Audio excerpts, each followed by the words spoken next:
Hello दोस्तों, मैं Archana Singh Saraswati audio books की तरफ से हाजिर हूँ आपके सामने जॉर्ज एस क्लॉसन की बुक लेकर, जिसका नाम है बेबीलोन का सबसे अमीर आदमी। बेबीलोन का सबसे अमीर आदमी, अध्याय 4। सौभाग्य की देवी से मिले। अगर कोई इंसान भाग्यशाली है तो उसके सौभाग्य की सीमा के बारे में कोई भविष्यवाणी नहीं की जा सकती। अगर उसे नदी में भी फेंक दिया जाए तो न सिर्फ वह तैरकर बाहर निकल आएगा, बल्कि उसके हाथ में एक मोती भी होगा। बेबीलोन की कहावत। हर व्यक्ति सौभाग्यशाली बनना चाहता है। आज से 4000 साल पहले प्राचीन बेबीलोन में भी मनुष्यों के मन में सौभाग्यशाली बनने की इच्छा उतनी ही प्रबल थी जितनी कि आज के मनुष्यों के मन में है। हम सब चाहते हैं कि सौभाग्य की चंचल देवी हम पर मेहरबान हो जाए। क्या कोई ऐसा तरीका है जिससे हम उस देवी को अपनी ओर आकर्षित कर सकें और उसके कृपा पात्र बन सकें? क्या कोई ऐसा तरीका है जिससे न सिर्फ हम उस देवी का ध्यान खींच सकें बल्कि उसके उदार वरदान भी पा सकें? क्या सौभाग्यशाली बनने का कोई तरीका है? प्राचीन बेबीलोन के व्यक्तियों के मन में भी यही सवाल उठा। उन्होंने यह पता लगाने का फैसला किया। वे चतुर और विचारशील थे। इसी वजह से उनका शहर अपने समय का सबसे समृद्ध और शक्तिशाली शहर बना। उस पुराने समय में स्कूल या कॉलेज नहीं थे। बहरहाल बेबीलोन में ज्ञान का एक केंद्र था, और वह सैद्धांतिक नहीं बल्कि बहुत व्यवहारिक था। बेबीलोन की ऊंची इमारतों में एक इमारत सम्राट के महल, हैंगिंग गार्डन और देवी देवताओं के मंदिरों जितनी महत्वपूर्ण थी। आपको इतिहास की पुस्तकों में इसका बहुत कम जिक्र मिलेगा। इस बात की बहुत संभावना है कि आपको इसका जिक्र मिलेगा ही नहीं। बहरहाल इस इमारत का उस युग के चिंतन पर बहुत प्रबल असर हुआ। यह इमारत ज्ञान का मंदिर थी, जहां स्वयंसेवी शिक्षक ज्ञान प्रदान करते थे। यहाँ सार्वजनिक रुचि के विषयों पर खुले मंच पर विचार विमर्श होता था। इसकी दीवारों के भीतर सभी व्यक्ति बराबर होते थे। सब गरीब सेवक भी अपने तर्कों से शाही घराने के राजकुमारों के विचारों को गलत साबित कर सकते थे। ज्ञान के मंदिर में कई लोग नियमित रूप से जाते थे। इनमें से एक अरकाद नामक बुद्धिमान आदमी था, जिसे बेबीलोन का सबसे अमीर आदमी कहा जाता था। उसका अपना विशेष हॉल था, जहां लगभग शाम को बहुत से लोग रोचक विषयों पर चर्चा और बहस करने के लिए इकट्ठे होते थे। इन लोगों में कुछ वृद्ध और कुछ युवा भी थे, परंतु अधिकांश अधेड़ थे। बेहतर होगा हम उनकी बातें सुने, ताकि हम यह जान सकें कि क्या वे सौभाग्य या खुशकिस्मती को अपनी ओर आकर्षित करने का तरीका जानते थे। जब अरकाद अपने मंच पर आया तो सूरज रेगिस्तानी धूल की धुंध के बीच आग की बड़ी लाल गेंद की तरह चमकते हुए अभी अभी डूबा था। 80 लोग उसके आने का इंतजार कर रहे थे और फर्श पर बिछे कालीनों पर बैठे हुए थे। बाकी लोग आते जा रहे थे। अरकाद ने पूछा, आज शाम को हम किस विषय पर चर्चा करेंगे? थोड़े संकोच के बाद कपड़े बुनने वाले एक लंबे व्यक्ति ने खड़े होकर कहा, मैं चाहता हूं एक खास विषय पर चर्चा हो, परंतु मैं इसे बताने में डरता हूं, अरकाद, कि कहीं यह आपको और मेरे मित्रों को मूर्खतापूर्ण न लगे। जब अरकाद और उसके बाकी लोगों ने उससे वह विषय बताने का आग्रह किया तो उसने कहा, आज के दिन मैं खुशकिस्मत था, क्योंकि मुझे स्वर्ण मुद्राओं से भरा एक पर्स मिल गया। मेरी प्रबल इच्छा है कि मैं हमेशा खुशकिस्मत रहूं। मुझे लगता है कि हर व्यक्ति की यही इच्छा होगी। इसलिए मैं सुझाव देता हूं कि हम इस विषय पर बहस करें कि सौभाग्य या खुशकिस्मती को कैसे आकर्षित किया जाता है, ताकि हम खुशकिस्मत बनने का तरीका खोज सकें। अरकाद ने कहा, बहुत ही रोचक विषय है। इस पर हमें चर्चा करनी ही चाहिए। कुछ लोगों के लिए अच्छी किस्मत का मतलब संयोग या कोई अकस्मात घटना है, जो बिना किसी उद्देश्य या कारण के हो सकती है। बाकी लोगों को यह विश्वास होता है कि हमारी खुशकिस्मती हमारी सबसे उदार देवी अष्टर की कृपा पर निर्भर है, जो उन लोगों को उदारता पूर्वक पुरस्कार देती है जो उसे खुश करते हैं। मित्रों, आप लोगों की क्या राय है? क्या हम यह पता लगाएं कि किन तरीकों से खुशकिस्मती को आकर्षित कर सकते हैं ताकि हम सब खुशकिस्मत बन सकें। हाँ, बहुत बढ़िया रहेगा, उत्सुक श्रोताओं के बढ़ते समूह ने जवाब दिया। इस पर अरकाद ने आगे कहा, चर्चा शुरू करने से पहले आप लोग मुझे बताएं कि आप में से किन किन लोगों को हमारे मित्र कपड़ों के बुनकर की तरह के अनुभव हुए हैं जब उन्हें बिना कोशिश के बहुमूल्य खजाने या रत्न मिले हों। एक चुप्पी छा गई। सबने एक दूसरे की तरफ देखा, परंतु कोई भी कुछ नहीं बोला। अरकाद ने पूछा, क्या ऐसा और किसी के साथ नहीं हुआ? फिर तो इस तरह की खुशकिस्मती बहुत ही दुर्लभ होगी। अब आप में से कोई यह सुझाव दे, हम अपनी खोज कहां से शुरू करें? अच्छे कपड़े पहने हुए एक युवक ने कहा, मैं बताता हूँ। जब कोई व्यक्ति खुशकिस्मती के बारे में बातें करता है तो क्या वह स्वाभाविक नहीं है कि उसके विचार जुए की टेबल की ओर मुड़े? क्या वहां हमें ऐसे लोग नहीं मिलते जो जीतने के लिए देवी की कृपा चाहते हैं? उसके बैठने के बाद एक जादुई आवाज सुनाई दी, रुको मत, अपनी बात पूरी करो। हमें बताओ, क्या जुए की टेबल पर देवी ने तुम पर कृपा की थी? क्या क्यूब में लाल हिस्सा ऊपर आया था और तुमने जुए घर के मालिक से ढेर सारा धन जीत लिया था? या फिर क्यूब का नीला हिस्सा ऊपर आया था जिससे जुए घर का मालिक तुम्हारा मेहनत से कमाया गया धन बटोर कर ले गया था? युवक ने हंसकर जवाब दिया, मुझे यह स्वीकार करने में कोई संकोच नहीं कि सौभाग्य की देवी को तो शायद यह मालूम ही नहीं था कि मैं वहां पर था, परंतु आप में से बाकी लोगों के साथ तो ऐसा हुआ होगा। क्या आपने पाया है कि देवी ऐसी जगहों पर आपका इंतजार कर रही हैं और क्यूब को फायदे के लिए पलट रही थी? हम यह सुनने को और सीखने के लिए उत्सुक हैं। अरकाद ने कहा, बहुत ही समझदारीपूर्ण शुरुआत है। हम यहाँ पर हर प्रश्न के सभी पहलुओं पर विचार विमर्श करने के लिए इकट्ठे हुए हैं। जुए की टेबल को नजरअंदाज करना अधिकांश लोगों की उस प्रबल भावना को नजरअंदाज करना है जिसमें व्यक्ति कुछ चांदी के सिक्के दांव पर लगाने के बाद ढेर सारी स्वर्ण मुद्राएं जीतने की आशा करता है। एक अन्य श्रोता ने कहा, इससे मुझे कल की घुड़दौड़ की याद आ गई। अगर सौभाग्य की देवी जुए घर में मिल सकती है तो निश्चित रूप से वह घुड़दौड़ों को भी नजरअंदाज नहीं करती होगी। जहां सजे हुए रथ और तेज गति से दौड़ते हुए घोड़े बहुत ज्यादा रोमांच पैदा करते हैं। हमें ईमानदारी से बताएं अरकाद कि क्या उसने आपके कान में धीरे से यह फुसफुसा दिया था कि आप कल निनेवे के भूरे घोड़ों पर अपना दाव लगाएं? मैं आपके ठीक पीछे ही खड़ा था और जब मैंने सुना कि आप उन भूरे घोड़ों पर दाव लगा रहे हैं तो मुझे अपने कानों पर यकीन नहीं हुआ। हम सब जानते हैं, जिनमें आप भी शामिल हैं, कि निष्पक्ष दौड़ में भूरे एसीरिया में कोई भी घोड़ा हमारे प्रिय घोड़ों को नहीं हरा सकता। क्या देवी ने आपके कान में चुपके से कह दिया था कि भूरे घोड़ों पर दाव लगा दो, क्योंकि आखिरी टक्कर में अंदर वाला काला घोड़ा लड़खड़ा गया था, जिससे हमारे घोड़ों की राह में बाधा आ गई और भूरे घोड़े ने रेस जीत ली, हालांकि वे इस योग्य नहीं थे। अरकाद ने इस ठिठोली पर मुस्कुराते हुए कहा, हमारे पास ये महसूस करने का क्या कारण है कि सौभाग्य की देवी घुड़दौड़ में किसी व्यक्ति के दाव में इतनी रुचि लेगी? मेरे लिए वे प्रेम और गरिमा की देवी है जो जरूरतमंद लोगों की मदद करती है और योग्य लोगों को पुरस्कार देती है। मैं जुए घर या घुड़दौड़ों में उनकी तलाश नहीं करता हूँ, जहाँ ज्यादातर लोग धन कमाने के बजाय गवाते हैं। इसके बजाय मैं दूसरी जगहों पर उनकी तलाश करता हूँ, जहाँ इंसानों के काम ज्यादा महत्वपूर्ण और पुरस्कार के योग्य होते हैं। चाहे खेती हो या ईमानदारी से किया जाने वाला व्यवसाय, सभी कामों में इंसानों के पास अपनी कोशिशों और सौदों से लाभ कमाने का अवसर होता है। शायद हमेशा उसे पुरस्कार नहीं मिलेगा, क्योंकि कई बार उसका निर्णय गलत हो सकता है और कई बार हवाएं तथा मौसम उसकी कोशिशों पर पानी फेर सकते हैं।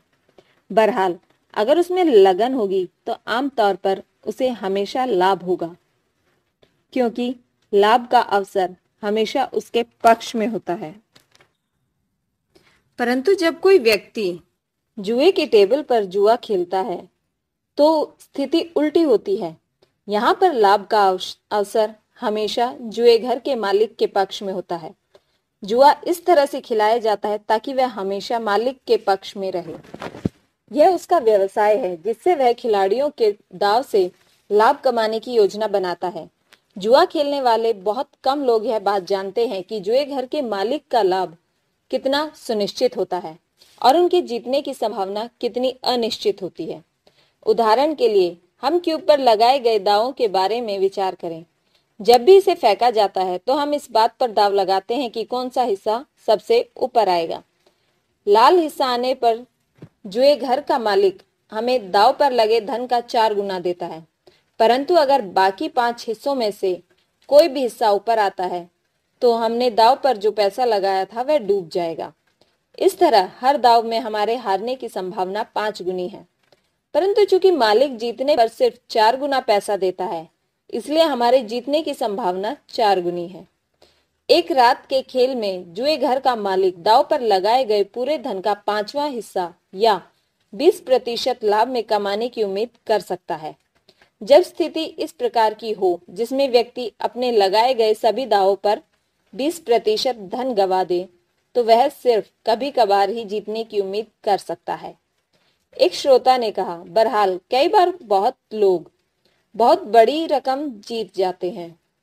अरकाद ने कहा, हाँ ऐसा भी होता है।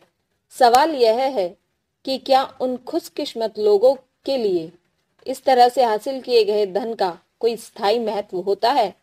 मैं बेबीलोन के कई सफल लोगों को जानता हूँ, परंतु उनमें से एक भी ऐसा नहीं है जिसने अपनी सफलता की शुरुआत जुए घर की टेबल से की हो। आप लोग भी कई धनवान लोगों को जानते होंगे। मैं यह जानना चाहूंगा कि हमारे सफल नागरिकों में से कितने अपनी सफलता की शुरुआत का श्रेय जुए घर को दे सकते हैं। क्या आप ऐसे लोगों को जानते हैं? लंबी खामोशी के बाद एक मस्खरे ने पूछा, क्या हम जुए घर के मालिक को इस जांच में शामिल कर सकते हैं? अरकाद बोला, अगर आप किसी और के बारे में नहीं सोच सकते तो फिर अपने बारे में कहें। क्या हमारे बीच में ऐसे लोग हैं जो जुए में लगातार जीतते हैं परंतु अपनी आमदनी के लिए इस तरह के स्रोत की सलाह देने से झिझक रहे हैं? इस चुनौती पर पीछे से आह भरने की आवाज आई और फिर लोग हंसने लगे। अरकाद ने कहा, ऐसा लगता है कि हमें खुशकिस्मती उन जगहों पर नहीं मिलती जहां देवी अक्सर रहती है, इसलिए अब हम दूसरे क्षेत्रों की तलाश करते हैं। हमने पाया कि खुशकिस्मती का गुम हो गए पर्स उठाने से कोई संबंध नहीं है, न ही इसका संबंध जुए से है। जहां तक घुड़दौड़ का सवाल है, मैं ये स्वीकार करना चाहता हूं कि मैंने इसमें जितना धन जीता है उससे बहुत ज्यादा धन गवाया है। अब हम अपने व्यवसायों पर विचार करते हैं। जब हम कोई लाभकारी सौदा करते हैं तो क्या यह स्वाभाविक नहीं है कि हम इसे खुशकिस्मती मानने के बजाय अपनी मेहनत का उचित पुरस्कार मानते हैं? मैं सोचता हूं कि ऐसा करके हम देवी के उपहारों को नजरअंदाज कर देते हैं। शायद वे सचमुच हमारी मदद करती हैं, परंतु हम उनकी उदारता के लिए उनके शुक्रगुजार नहीं होते। कौन इस विषय पर चर्चा आगे बढ़ा सकता है? इस पर एक वृद्ध व्यापारी उठा और अपने सफेद वस्त्र की सलवटें ठीक करते हुए बोला, अरकाद, आपकी और आपके मित्रों की अनुमति से मैं एक सुझाव देना चाहता हूँ। जैसा आपने कहा है, अगर हम अपने व्यवसाय की सफलता के लिए अपनी मेहनत और योग्यता को श्रेय देते हैं, तो उन सफलताओं और बहुत लाभदायक चीजों के बारे में क्यों ना सोचें जो हमें लगभग मिलने वाली थी परंतु आखिरी मिनट पर नहीं मिली। अगर वे सचमुच हो जाती तो वे खुशकिस्मती का दुर्लभ उदाहरण होती। चूंकि वे पूर्ण नहीं हो पाए, इसलिए हम उन्हें अपना उचित पुरस्कार नहीं मान सकते। निश्चित रूप से यहाँ बैठे कई लोग इस तरह के अनुभव बता सकते हैं। अरकाद ने सहमत होते हुए कहा, यह समझदारी भर सुझाव है। खुशकिस्मती आप में से कितनों की मुट्ठी में थी परंतु आखिरी मिनट पर फिसल गई। कई हाथ उठे, जिनमें उस व्यापारी का हाथ भी था। अरकाद उसे बोलने का मौका दिया। चूंकि आपने ये सुझाव दिया है, इसलिए हम सबसे पहले आपके मुंह से इसके बारे में सुनना चाहेंगे। व्यापारी ने कहा, मैं खुशी खुशी अपने जीवन की वह घटना बताऊंगा। इससे आप यह जान पाएंगे कि खुशकिस्मती के करीब आने पर भी इंसान अंधों की तरह उसे अपने हाथ से निकल जाने देता है, जिससे उसे नुकसान होता है और बाद में वह पछताता है। कई साल पहले मैं युवा था और मेरी कुछ समय पहले ही शादी हुई थी। उन दिनों मैं कमाना शुरू कर रहा था। एक दिन मेरे पिताजी मेरे पास आए और उन्होंने जोर देकर मुझसे कहा, मैं एक योजना में अपने धन का निवेश कर दूं। उनके एक अच्छे मित्र के पुत्र ने भूमि का एक खाली टुकड़ा देखा था, जो हमारे शहर की बाहरी दीवारों से ज्यादा दूर नहीं था। वह टुकड़ा नहर के काफी ऊपर था, वहां पानी नहीं पहुंच सकता था।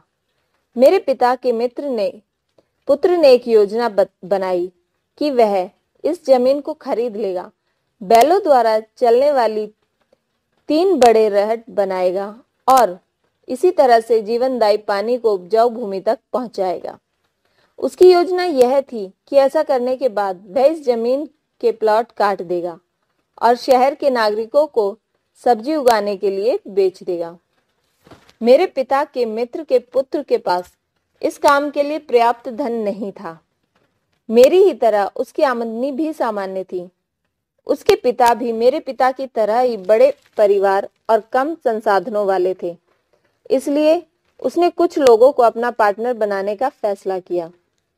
उसे 12 लोगों की जरूरत थी, जिनमें से हर एक कमाता हो और वह अपनी कमाई का 10वां हिस्सा उस अभियान में तब तक देने के लिए सहमत हो जब तक कि जमीन बिकने के लिए तैयार ना हो जाए।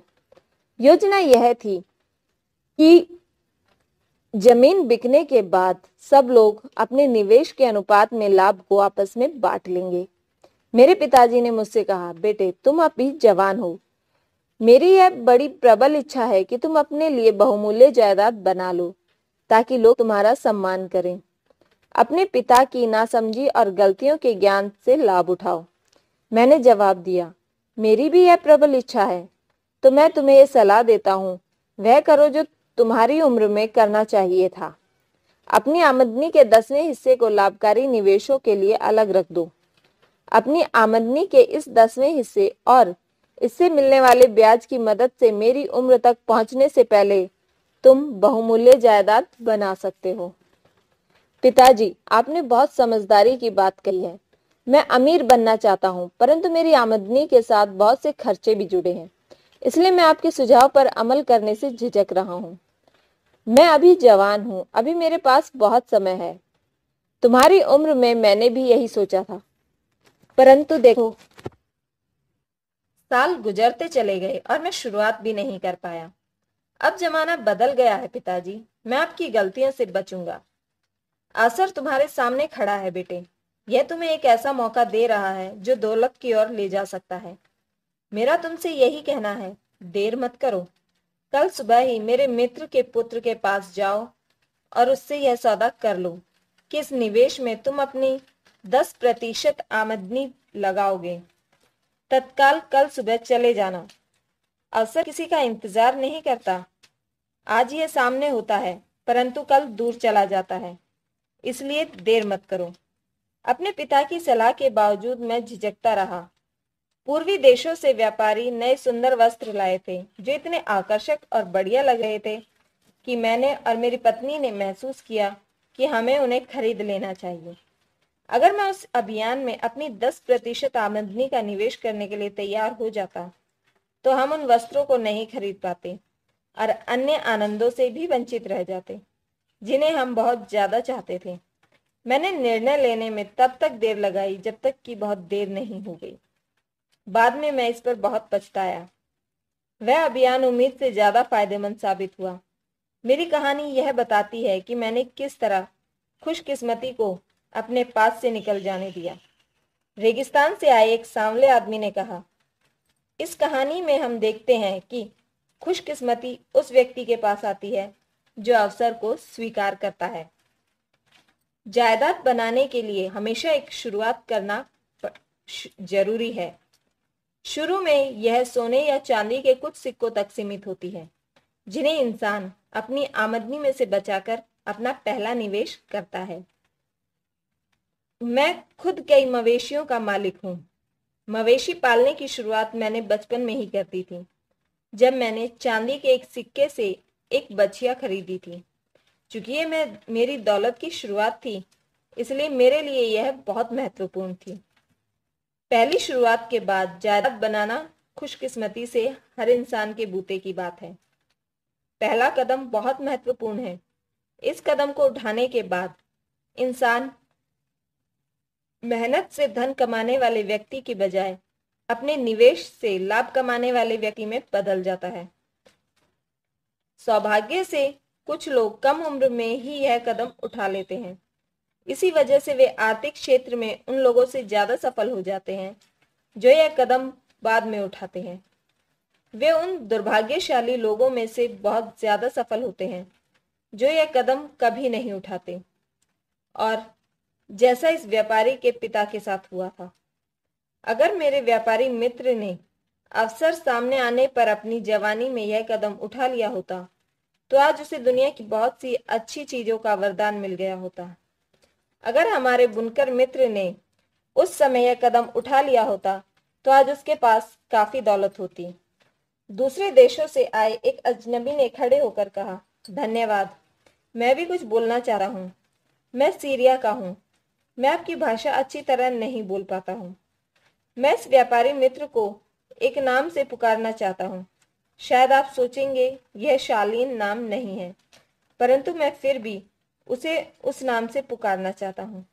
परंतु मुझे आपकी भाषा का वह शब्द नहीं मालूम। अगर मैं इसे सीरिया की भाषा में बोलूं, तो आप इसे समझ नहीं पाएंगे।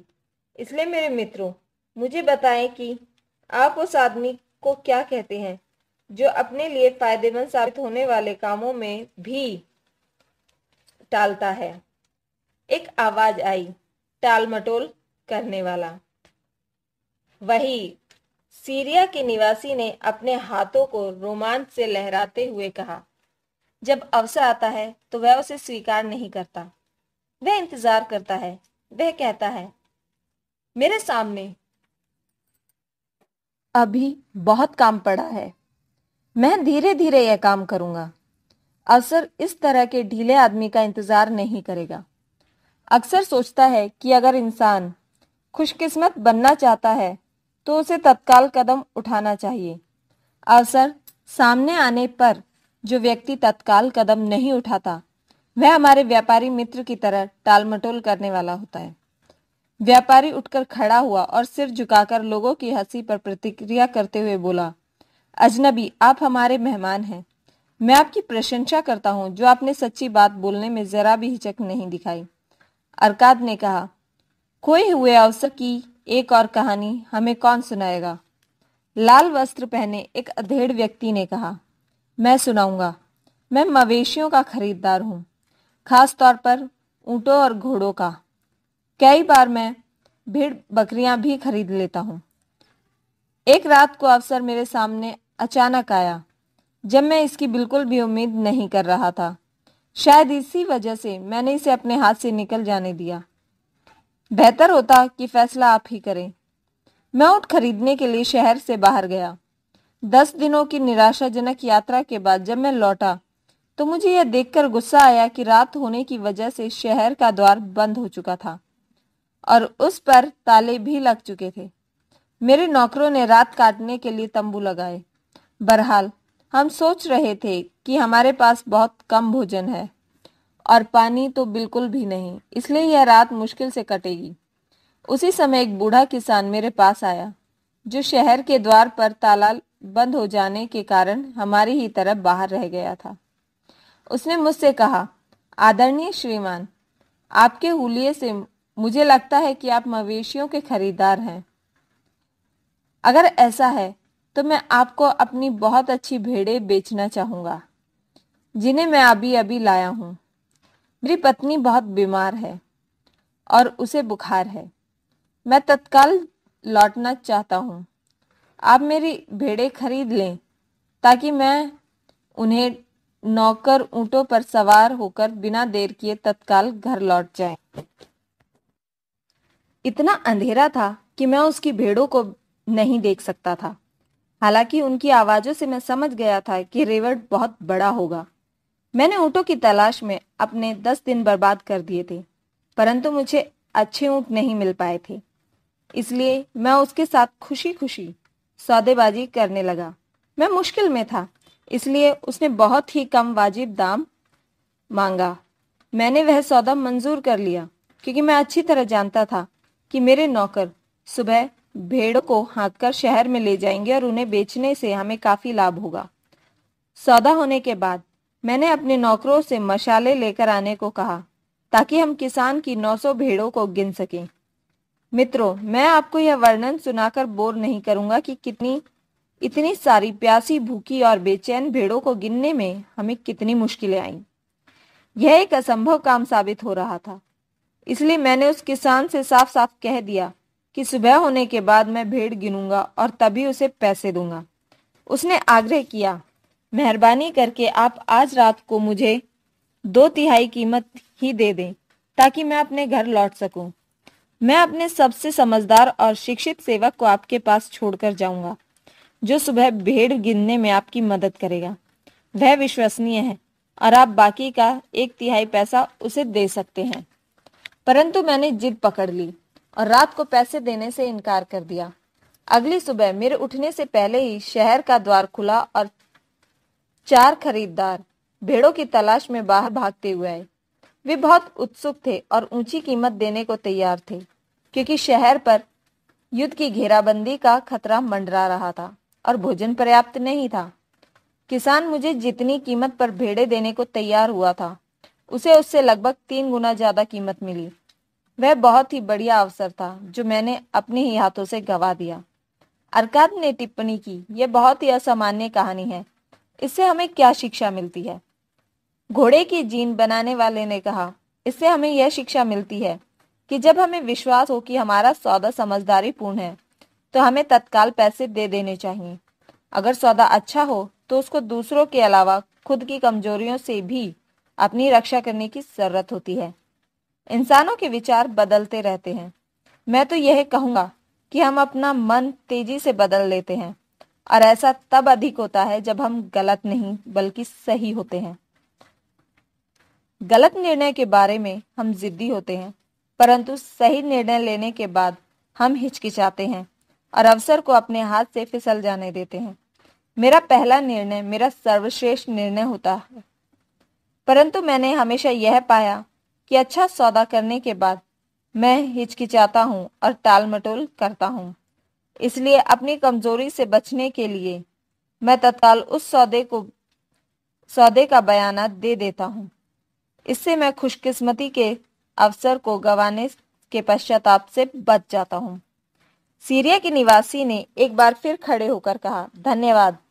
मैं एक बार फिर बोलना चाहता हूँ, ये कहानियां लगभग एक सी हैं। हर बार अवसर एक ही कारण से दूर भाग जाता है। हर बार वह टालमटोल करने वाले के पास आता है और अच्छी योजना पेश करता है। हर बार टालमटोल करने वाला हिचकिचाता है। वह यह नहीं कहता कि अभी सबसे अच्छा समय है, मैं यह काम तत्काल कर देता हूँ। इसके बजाय वह टालमटोल करता है। आदमी इस तरह सफल कैसे हो सकता है? खरीदार ने कहा, आपके शब्दों में समझदारी है। खुशकिस्मती इन दोनों ही कहानियों में टालमटोल करने के कारण दूर भाग गई थी। बहरहाल यह असामान्य नहीं है। टालमटोल करने की प्रवृत्ति सब में होती है। हम दौलत चाहते हैं, परंतु जब अवसर हमारे सामने आता है तो टालमटोल की प्रवृत्ति के कारण हम उसे तत्काल अस्वीकार कर देते हैं, और इस तरह हम अपने सामने सबसे बड़े दुश्मन बन जाते हैं। अपनी जवानी में मैं टालमटोल शब्द को नहीं जानता था, जो हमारे सीरिया के मित्र को इतना पसंद आया है। मैं पहले तो यह सोचता था कि मेरे गलत निर्णयों के कारण मेरे हाथ से कई लाभदायक सौदे निकल गए। बाद में मैंने अपनी जिद्दी स्वभाव को इसके लिए दोष दिया। बहरहाल अंत में मुझे सच्चाई का पता चल गया। मैं जान गया कि जब मुझे काम करना चाहिए था, जब मुझे तत्काल और निर्णायक काम करना चाहिए था, तब मैं अनावश्यक रूप से देर करता रहा। जब मुझे सच्चाई पता चली तो मुझे बहुत चिढ़ हुई। जंगली खच्चर को किसी रथ में जोतने पर वह बहुत कटु हो जाता है। उतनी ही कटुता से मैंने अपनी सफलता के इस दुश्मन से पीछा छुड़वाया। धन्यवाद। अब मैं अपने व्यापारी मित्र से एक सवाल पूछना चाहता हूँ। आप अच्छे कपड़े पहनते हैं। आपके कपड़े गरीबों जैसे नहीं हैं। आप सफल व्यक्ति की तरह बोलते हैं। हमें बताएं, जब टालमटोल करके आपके कानों में कुछ कहती है, तो क्या आप अब भी उसकी बात सुनते हैं? व्यापारी ने जवाब दिया, खरीदार मित्र की तरह मुझे भी टालमटोल को पहचानना और जीतना पड़ा। यह मेरी दुश्मन थी, जो हमेशा मेरी सफलताओं में बाधा डालने की ताक में रहती थी। मैंने जो कहानी सुनाई है, उस तरह के बहुत से उदाहरण हैं, जिनके द्वारा मैं बता सकता हूं कि टालमटोल की वजह से मेरे अवसर किस तरह दूर चले गए। एक बार समझ लेने के बाद टालमटोल को जीतना मुश्किल नहीं होता। कोई भी व्यक्ति स्वेच्छा से चोर को अपनी अनाज चुराने नहीं देगा। न ही कोई व्यक्ति शत्रुओं को अपने ग्राहकों को दूर भगाने की छूट देता है, क्योंकि इससे उसका मुनाफा कम हो जाएगा। जब मैंने ये पहचान लिया कि मेरा दुश्मन इस तरह से काम कर रहा है, तो मैंने संकल्प के साथ उस पर विजय पाई। अगर कोई व्यक्ति बेबीलोन की प्रचुर दौलत में हिस्सेदार बनना चाहता है, तो सबसे पहले उसे अपनी टालमटोल की भावना पर विजय पानी होगी। अरकाद, आप क्या कहते हैं? क्योंकि आप बेबीलोन के सबसे अमीर व्यक्ति हैं, इसलिए कई लोग कहते हैं कि आप सबसे ज्यादा खुशकिस्मत व्यक्ति भी हैं। क्या आप मेरी इस बात से सहमत हैं कि कोई भी आदमी जब तक टालमटोल की भावना को पूरी तरह नष्ट नहीं कर देता, तब तक वह बड़ी सफलता नहीं पा सकता? अरकाद ने स्वीकार किया, जैसा आप कहते हैं बिल्कुल वैसा ही है। मेरे लंबे जीवन में मैंने कई पीढ़ियों को व्यवसाय, विज्ञान और उन क्षेत्रों में आगे बढ़ते देखा है जो जिंदगी की सफलता की राह पर ले जाते हैं। अवसर उन लोगों के पास आए थे। बहरहाल, कुछ ने अपने सामने आए अवसरों का लाभ उठाया और अपनी गहनतम इच्छाओं की संतुष्टि की और आगे बढ़ते रहे, परंतु अधिकांश लोग झिझके, लड़खड़ाए और पीछे रह गए। अरकाद कपड़े के बुनकर की ओर मुड़ा। आप ही ने यह सुझाव दिया था कि हम खुशकिस्मती पर बहस करें। अब आप इस बारे में क्या सोचते हैं? अब मैं खुशकिस्मती को एक अलग रोशनी में देख रहा हूँ। मैंने सोचा था कि खुशकिस्मत होने के लिए इंसान को कोई कोशिश नहीं करनी पड़ती। अब मुझे यह एहसास हो गया है कि इंसान बिना कुछ किए खुशकिस्मती को अपनी ओर आकर्षित नहीं कर सकता। इस चर्चा से मैंने यह सीखा है कि खुशकिस्मती को आकर्षित करने के लिए अवसरों को लाभ उठाना जरूरी है। मैं अपने सामने आने वाले अवसरों का अधिकतम लाभ उठाने की कोशिश करूंगा। अरकाद ने जवाब दिया, आपने हमारी चर्चा के सत्य को बहुत अच्छी तरह से पकड़ लिया है। हमने यह पाया है कि अक्सर खुशकिस्मती अवसर के पीछे आती है। यह शायद ही कभी हमारे किसी दूसरे रूप में आती है। हमारा व्यापारी मित्र बहुत खुशकिस्मत होता अगर उसने सौभाग्य की देवी द्वारा दिए गए अवसर को स्वीकार कर लिया होता। इसी तरह हमारा खरीदार मित्र भी खुशकिस्मत होता अगर उसने मवेशियों को समय पर खरीद लिया होता और उन्हें 3 गुने लाभ पर बेच देता। हमने यह चर्चा इसलिए शुरू की थी ताकि हम खुशकिस्मती को अपनी ओर आकर्षित करने का तरीका खोज सकें। मुझे लगता है कि हमने वह तरीका खोज लिया है। दोनों ही कहानियों से यह निष्कर्ष निकलता है कि खुशकिस्मती अवसर में छुपी होती है, चाहे अवसर का लाभ उठाया गया हो या नहीं उठाया गया हो। इस सत्य को बदला नहीं जा सकता।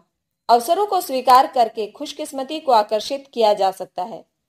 जो लोग प्रगति के अवसरों का लाभ लेने के लिए तत्पर रहते हैं, उनमें सौभाग्य की देवी रुचि लेती है।